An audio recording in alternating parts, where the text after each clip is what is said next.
But like, tell us your story, how you got here. Like, everybody know how, like, when you joined, when you got out, when all of that. So I joined the army right after high school. I say almost not even a year after high school. I was gone. I had joined the army first. I was stationed at Bragg because I was airborne. Yeah. And so then after being at Bragg for a little while, I wanted to go somewhere else, and I said Germany. Then I came here and loved it enough, fell in love, all kinds of stuff, and then I came right back.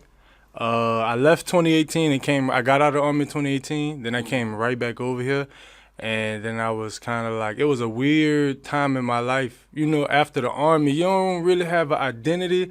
You don't know what you're doing. Like, it's socially everything different. The way you make friends and stuff different.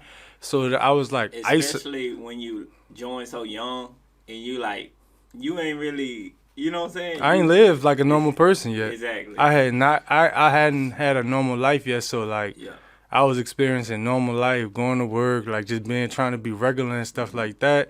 And then you know how it is. They tell you in the army, like, hey, bruh, don't go back home trying to rekindle nothing. Even on leave you visit, they tell you about it, like, don't go back. And I fell into the trap of going back home and getting involved and kind of, you know what I'm saying? So it just, I said, man, you know what? I see where this shit going. I got stuff over here. Yeah. So I'm going to come over here, see what's going on, you know? And then, like, I was like I said, because of the transition, I was a lot isolated and stuff like that. Yeah. And I did something super serious, which was the army. Yeah. And I want to do something more relaxed now. You know what I mean? Just so your homies back home wasn't on they was. Oh yeah, they was, bro. I would say my partners back home. Yeah, they was exactly on the stuff I was on. Music, honestly, the first time I was in the studio was probably the week I went back. My partner was in the music. He put me in the studio.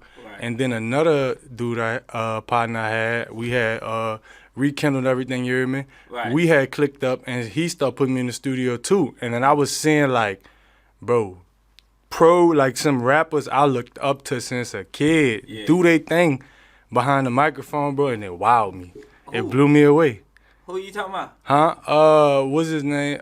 What you mean, what's his name? Kid. He was, you know Kid? No, I don't. But man, I'll show you some of his stuff, you hear me? But like, I looked up the dude, my family from the 91 New Orleans, and he from the 91 and everything. And then, just growing up and stuff in the city, his style and everything always stood out to me, lyricism and everything. So to see somebody I grew up listening to on some shit, do his thing right in front blew me away. It didn't make sense. Right. It was like, bro, this dude just standing there and it's no pen, no pad, nothing. Just all like what they say, jigger all of them do, bro. I'm watching it happen before my eyes. Yeah. And you know what I'm saying? This somebody connected to Wayne and stuff like that. Right. So it's greatness in the air. So I'm watching it here, man, and it just, I won't do that. Right. That's all I could think. Like, man, I want to create like that. Like, I won't talk about me, tell my story, get my vibe off like that. But I'm not them and all of that. So that's why it was like, another identity crisis. Let's call it that. After the army, and then I'm starting to see music, but then like nobody talking or telling a story similar to mine, anything like that.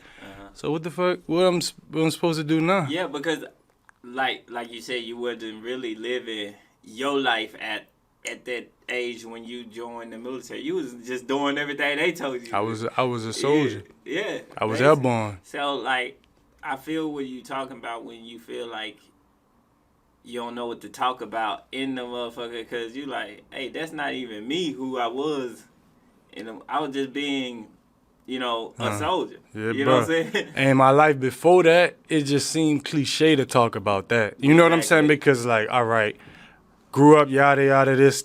We all, you know what I'm saying? Like, as people all around me grew up in it too, and they talking about it. So what I'm going to do with this? You know what I'm saying? How can I paint my picture? Right. And that's how I got my idea. I'm going to paint my picture. Right. So I say, like, I'm going to paint when I rap. You know what I'm saying? And make music and stuff. I'm going to just combine the little words and colors and sounds I see in here to what it pleases who it pleases. You know what I'm saying? A painting, everybody ain't going to evaluate it the same. You know what I'm saying? Right. So I don't care about that. I just paint.